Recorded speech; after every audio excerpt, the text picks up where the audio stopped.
Ndugu zangu, mkaniambia swala la barabara.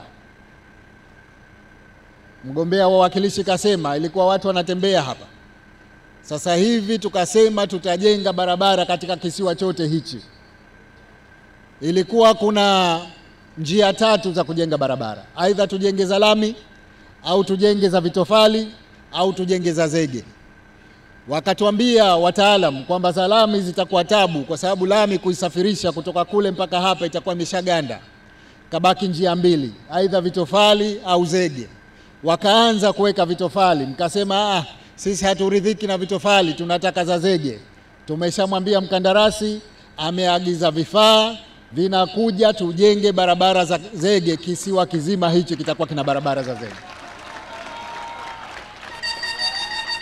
Ndugu zangu, kuna swala la gati.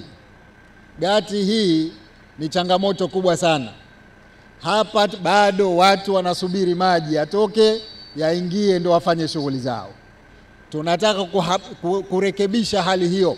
Tutajenga gati hapa iwe muda wote unaingia na kutoka.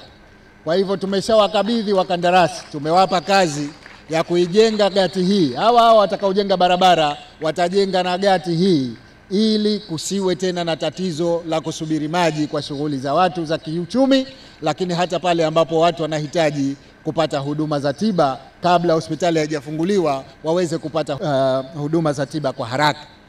Tutajenga hospitali yenye hadhi ya hospitali ya wilaya hapa Tumbatu. Ujenzi mnauona unaendelea, hivi karibuni tutakamilisha.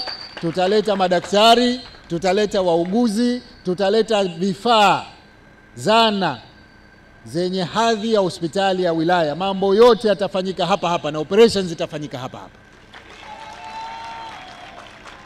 TCM oye!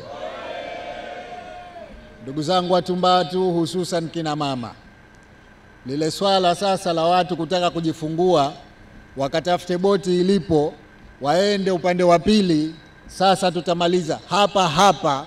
Watu watajifungua na hata wale wanaohitaji upasuaji utafanyika hapa. Tumbatu Tumbatu ra. Asanteni sana. La mwisho kabisa, naomba nitoe wito ndugu zangu. Na wito ni kwamba uchaguzi ni kupiga kura, si hamasa. Hamasa zinatuonyesha dalili za ushindi, lakini ushindi wenyewe unapatikana kutokana na kupiga kura. Sasa nakuombeni tarehe 29 Oktoba.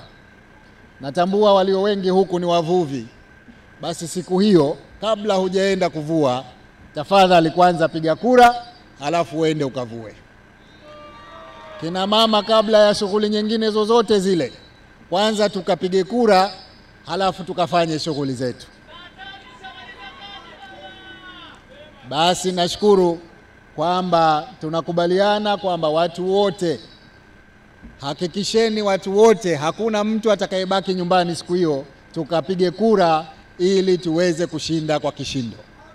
Ndugu zangu, mtapewa karatasi kwa nafasi ya rais wa Zanzibar itakayokuwa namna hii. Ina wagombea 11. Mgombea wa kwanza kabisa, wa Chama cha Mapinduzi, Hussein Ali Hassan Mwinyi. Nembo ya Chama cha Mapinduzi iko hapa. Utatia tiki yako hapa chini, hakikisha haitoki nje, iko ndani ya kiboksi ili kura isiharibike.